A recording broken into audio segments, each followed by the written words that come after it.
Hey guys, Mikas here for a special edition of your live electronic music tutorials. If you guys watch other of my tutorials, you know I'm making music in real time for quite some time. I make music, I made a lot of tracks, and this particular track that we're gonna talk about today is Mikas Nemesis. This is a track that I started literally in January 2020. I made the first episode, it's actually episode 50. And then I went into another episode and actually mixed the track, and much later on I actually finished the track in December of 2021, and it's gonna be released, guys, in April 29, Beatport exclusive, which is the day I'm releasing this video, so you have to check out the track, guys, Mikas Nemesis. But what we're gonna talk about today is the whole process. I think a lot of people don't understand that music is great, it's amazing, you can make the best track, but if you have a thought process behind it, if there's really a structure, if you really know where you're going and you have a direction, it's really gonna help you move forward. So I want to explain to you guys what I did for this release, so you guys understand that, you know, some big releases, there's a lot of work being done, and all the work that you do before the release and during the release, like the release week, the release month, the promotion, will all yield a lot of results. Like I said, music is extremely important. However, the promotion is also extremely important. I will start by naming the track. The name of this track is Nemesis. You know what is Nemesis? Arch Nemesis, like, you know, your enemy. For me, Nemesis is a Greek god. It's like the symbol of revenge, you know, because it's the god of revenge, of war a little bit. It's a bit of war with myself. Either I'm gonna release music, I'm not gonna release music, I'm not certain. Is it good enough? You know, it's like a story that I have with myself, and I said, okay, I will release music again, I will relaunch my label, I will really do something, and I really want something special, so I name it Nemesis. And the cover, of course, is extremely important, and the cover that I choose for that is a volcano, is something that is dormant, that is getting ready to explode, which is the concept for this release of the rebirth of my music career and the rebirth of my record label. As you know, I run WeMakeDanceMusic.com, and it's a lot of work, so I didn't really have time to dedicate to music. Now I decided to split myself a little bit, because after 10 years of running a website 7 days a week, I want to do something else. Anyway, guys, let's continue. So basically, this EP, 3-song, the original mix, which is more techno-y, kind of like the new mix that I've done, which I call Future Melodic, which is a lot more like melodic techno, much more driven. And of course I did the mix, like, you know, in an actual fashion with all the knowledge that I accumulated. So it's a lot cleaner, it has a different vibe, it's punchier. I really worked the element. And an EP is great if you had another track. Why? Because maybe the main track doesn't cater to everyone. Maybe the people will discover the EP through that second track. The second track is Addictive, which I actually released before. However, I didn't have such a great studio to mix it in, so I kind of remixed it, made it like really chunky, put the drum really in the right place, and I made it made it onto the EP. It's hard to say if it's melodic techno or if it is really techno. It's quite raw, but if you know me, there's a lot of kind of ambiences. There's a big groove, there's big drums and stuff, and it's very interesting. So this make the EP is 3 tracks, and you know, it's important in an EP that you bring something, you bring an experience. There is a theme, you know, there is something. An EP is 3 tracks, and it's more than a single. If it's a single, okay, you're able to make a single song, make 3 versions and remixes, it's a thing. But an EP for me is so much richer. If you didn't know, guys, EP means extended play.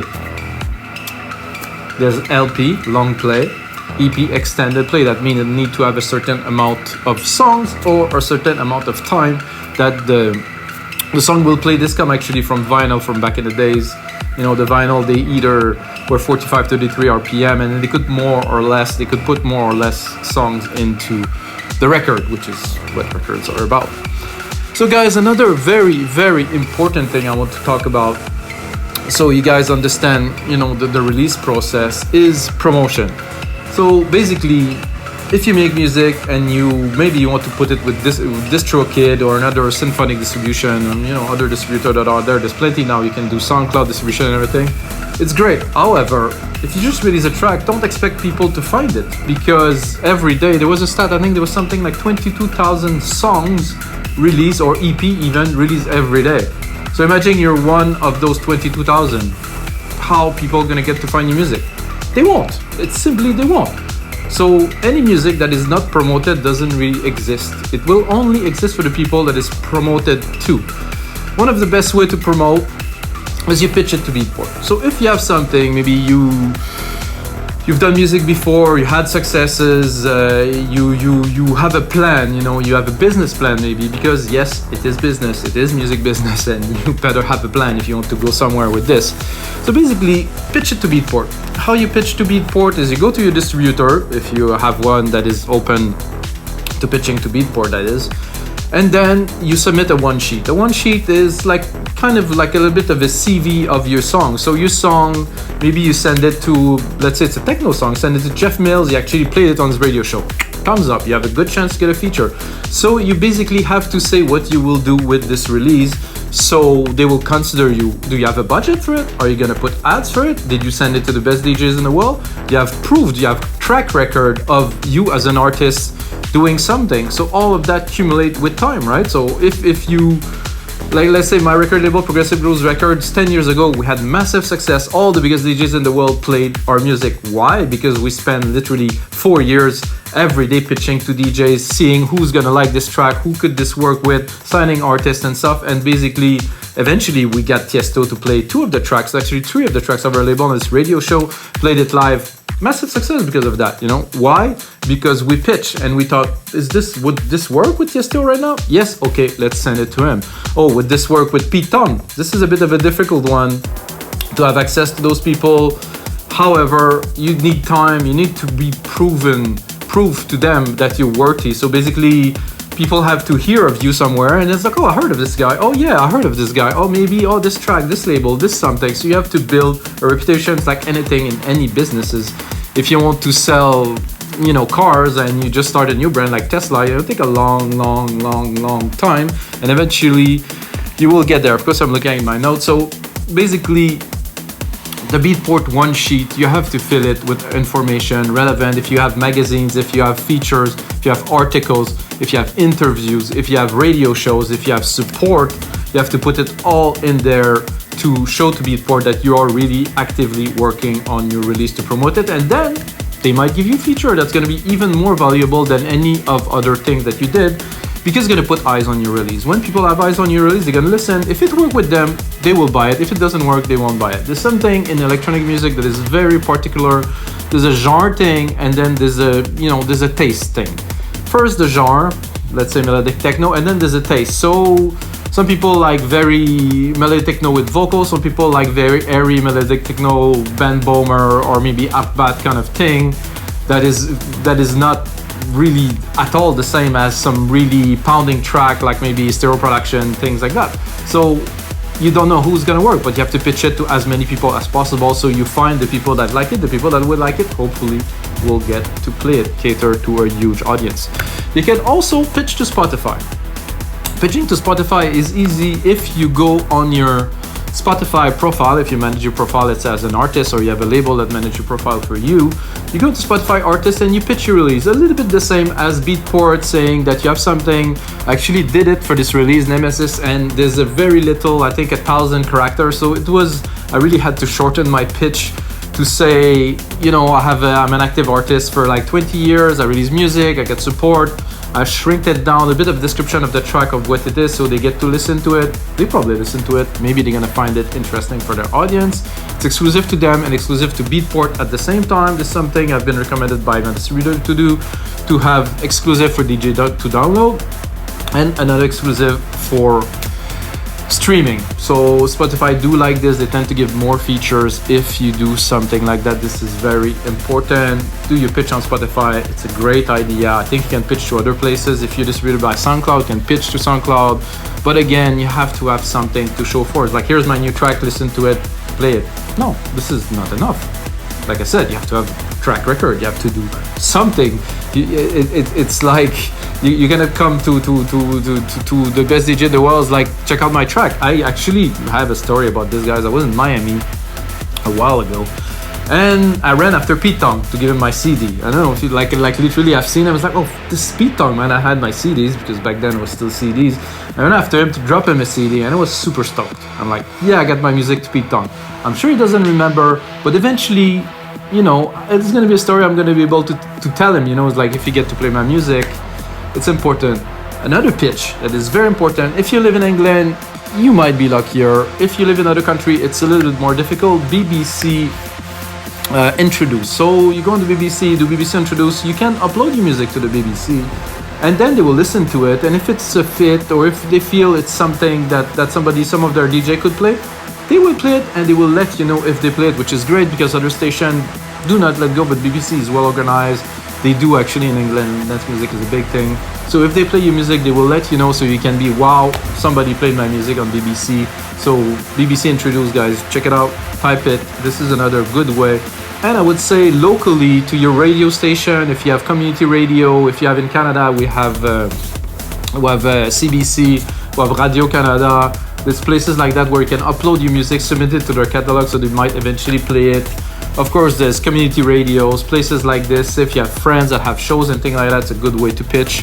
And finally, for promotion, guys, pitching to DJs. This is the holy grail of what we do. This is why I ran after Pete Tong. This is why I personally hired promotion agencies everywhere in England, in Canada, in the US to promote radio. Some would say we put your music on the radio. I wouldn't count on it, because most electronic music doesn't really get to play on radio. There's a lot of DJs that have shows that get broadcasted on radio, but this is not them that put the music on the radio, it's the DJs that play with them, so you have to get to the DJs. The DJs are just about anyone. A lot of those DJs are open. So a good example of this, I sent this release, Nemesis, which is techno, a bit more progressive, melodic. I sent it to Amelie Lenz, which played really hardcore techno, and she didn't like it, she unsubscribed. So I was like, okay, that's a bit of a loss, but I totally understand that this is not her thing. While I think it could work for her, the feel that she's looking is completely different, which is exactly what I talked about. You have the genre, and then you have the taste of that person. So when you send promo to DJs, you have to select them. Select your list, make sure you send it to people who likes this. I think this track would work well, let's say, for Miss Money.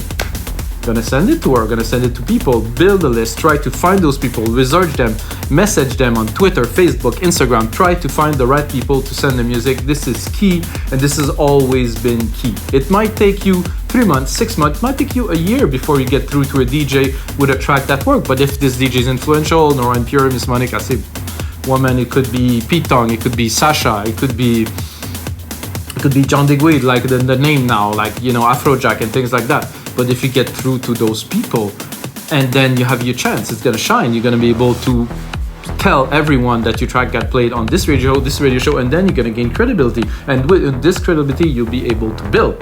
I know I talk a lot, guys. You can rewind, forward, but this is all extremely important. So another thing, again, about promotion, DJs, very important. This is the key to anyone's success. You guys know, if you want to succeed, you have to be kind of supported by people. David Guetta supported Afrojack to launch his career. It's a great example of that. So Tiesto supported Hardwell. You know, I actually interviewed Hardwell in one of my TV shows before. And, you know, he toured with him. So Hardwell became extremely successful. They're both Dutch. There's some similarities. Definitely Hardwell had a great story. He started DJing very young. So it was very interesting. But then he had success because of that. How did he do this? I explained to you simply. Hardwell tweeted to Tiesto that I get that new track. And then Tiesto listened to it. Wow, this is a great track, man. Let's make a track together. Boom, exploded. This is how it happened. This is the beginning of something. I hope you guys enjoyed this, because I'm really laying it all on the line. This is key. So another important things about promotion, I am doing this for this release, Mikas Nemesis, you're gonna see it if you browse around on the internet, is paid promotion. Why paid promotion? Because the idea, like the guy at Magnetic Mag told me, you have to get eyeballs onto your release. Why? Because before somebody get to listen to your track, you might have to see it 2, 3, 4, 5, 6 times. I heard it here. Listen to this and that. Oh, this label. Oh, this guy. It's gonna take a long time. So before you get your name into somebody's head who could be interested in music potentially in the future, or, you know, play and stuff, you need to do something. It's not gonna happen only once. So paid promotion is a good way. You can do some features. You can get into some blogs, get some interviews on the internet, whichever.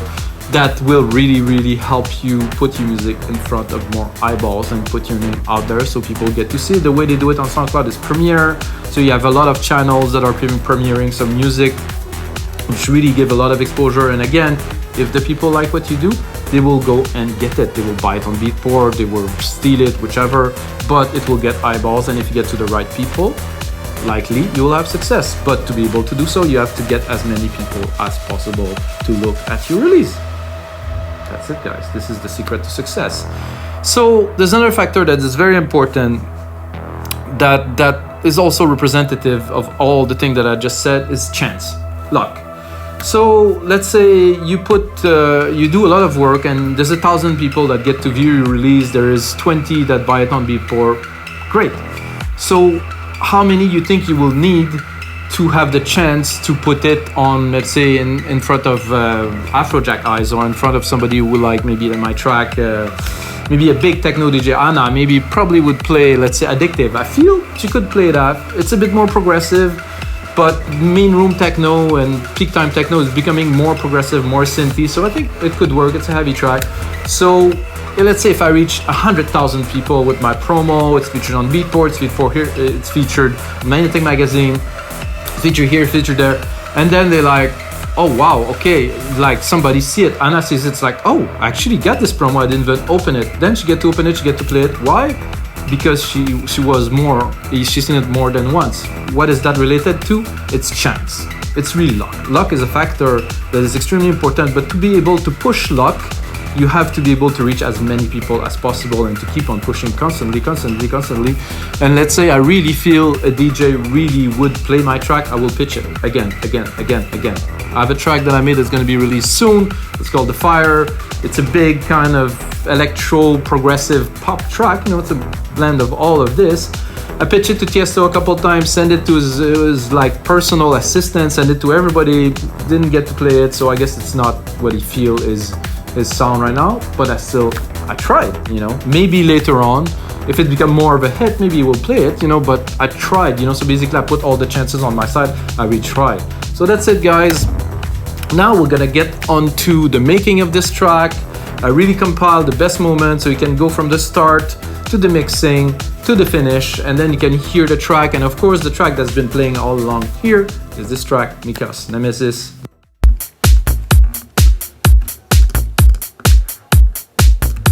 And then I can lay down the bass line. So I'm gonna put it on the beat.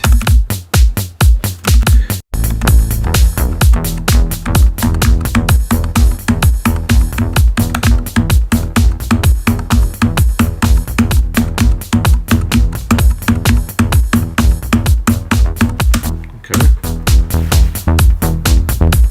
This synth is so good.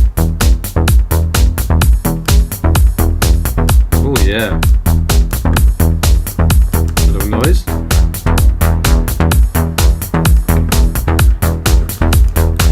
So I'm gonna give ourselves a bit more space.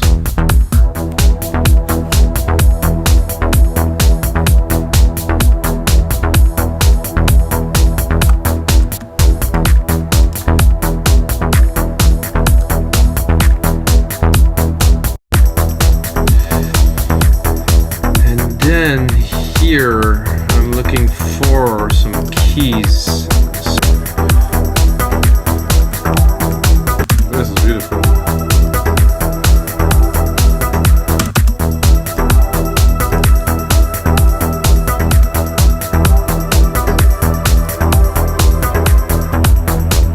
This is definitely gonna give some vibe. It's like a hard beat in the background.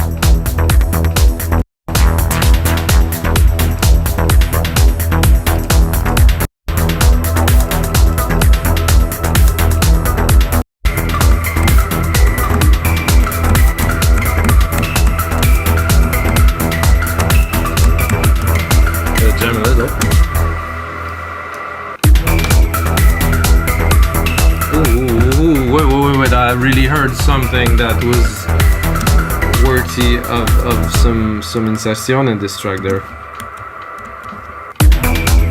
Oh yeah, right there, this.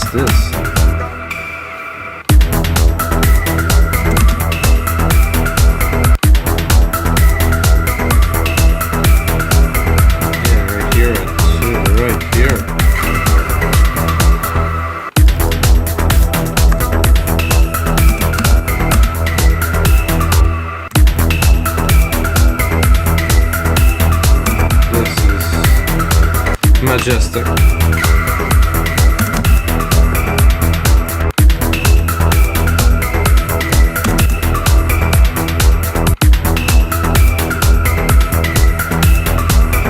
if we can first make a sequence and then maybe improve on it. I don't know that, but we'll try.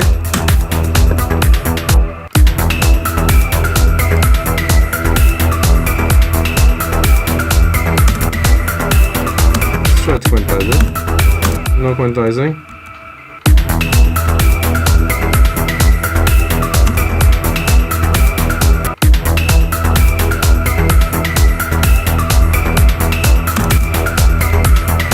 Didn't really fit the mood of the track at this point. Save this baby again. Then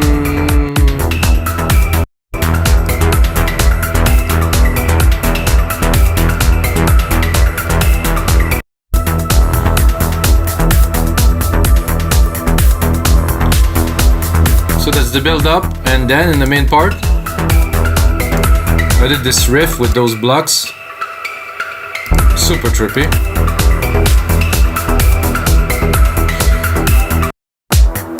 So you can see for the pad here, I just did an automation to get it to go up a little bit and to catch into what I think is, no, this is just a reverb, yeah. Little tambourine. I think that worked. So I sidechained the reverb, send effects. I have a feeling that this I will keep. I don't think it's sidechain. Yeah, it is sidechain, but need a bit more love. Faster release. Want it to hit. Work on the gain of it. Now we have a pretty good sidechain on it. I think it would go really quickly with another compressor, but something to fatten the sound, like an opto, maybe a vintage. So the role of a compressor is really to contain, you know, compression is to make something that was 4 into 1. So let's say the bandwidth of the frequency is narrower, but somehow you have more chunks, it's more contained, while the bass lines seem to be very kind of big in the mix. If you compress it, you're going to be able to contain it directly where you want it to be, which is what I think we've done here. I don't know about you guys, but when I make a track at first, I tend to have the pots, I mean, if you want the mixer, everything too high. And then as I'm mixing, I tend to pull back a lot of the elements, so that really works.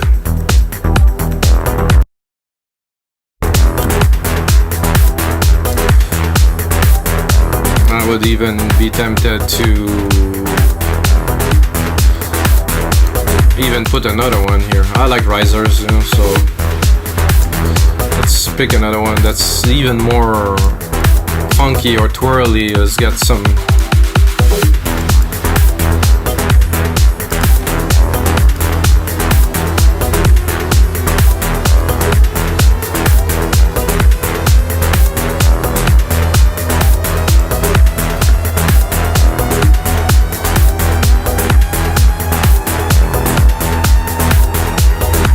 to the sky.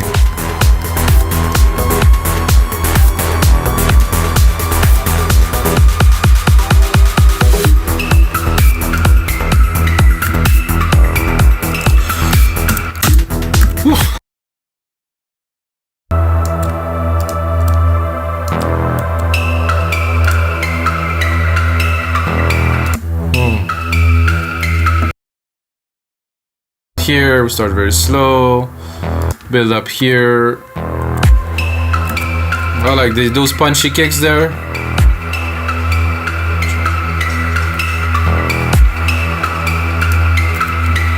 I'd even break them a little bit higher, those.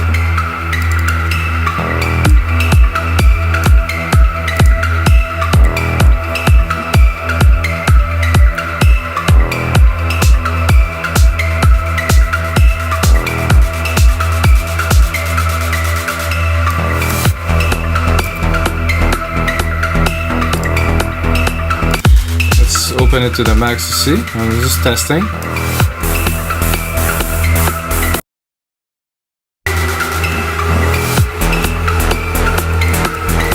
So now I'm gonna go. This is a bit rough, but it's there.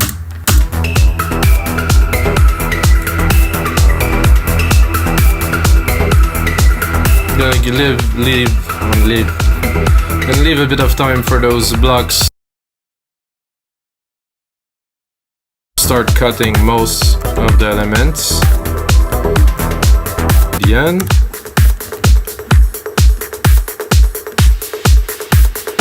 That either, because that would mess up a little bit the mix.